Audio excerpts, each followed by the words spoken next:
तो चलिए आगे बढ़ते हैं। देहरादून से अगली अपडेट आपको बता रहे हैं चार धाम यात्रा, जिसको लेकर इस वक्त ये अपडेट आपको बता रहे हैं।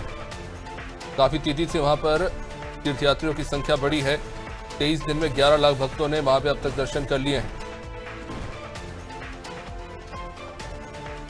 चार धाम यात्रा में बड़ी संख्या में लोग पहुंच रहे हैं। 23 दिन में 11 लाख भक्तों ने दर्शन किए। हमारे सहयोगी सोनू इस वक्त हमारे साथ बने हुए। जी सोनू, किस तरह से चार धाम यात्रा आगे बढ़ते हुए बड़ी संख्या में लोग पहुंच रहे हैं वहां पर?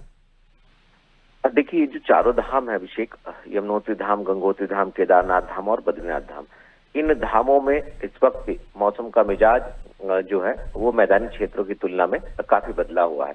बावजूद इसके बदलते मौसम का मिजाज भी लोगों की आस्था को प्रभावित नहीं कर पा रहा है।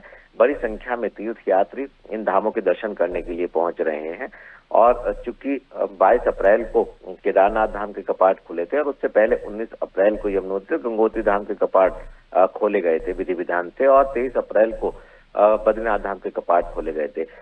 तब से लेके आज तक इन 23 दिनों में 11 लाख श्रद्धालु जो हैं वो दर्शन कर चुके हैं। और ऐसे में अगर आप पंजीकरण की बात करेंगे तो करीबन 32,75,000 जो श्रद्धालु हैं वो अभी तक यात्रा करने के लिए पंजीकरण करा चुके हैं। तो ऐसे में समझा जा सकता है कि जो श्रद्धालु हैं उनमें कितनी आस्था है।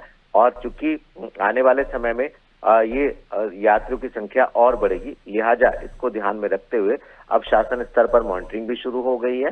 और जिन आईएएस आईपीएस अधिकारी को नोडल अधिकारी की जिम्मेदारी दी गई है वो अपनी जिम्मेदारी का निर्वहन भी कर रहे हैं। सुरक्षा के कड़े इंतजाम किए गए हैं और यात्रियों को असुविधाओं का सामना न करना पड़े, इसके लिए तमाम जो अधिकारी कर्मचारी हैं उनको चार धाम यात्रा में तैनात किया गया है। तो ऐसे में माना जा रहा है कि पिछले साल की तुलना में इस बार जो चार धाम की यात्रा संचालित हो रही है ये नए रिकॉर्ड बनाने जा रही है, ऐसा माना जा रहा है अभिषेक।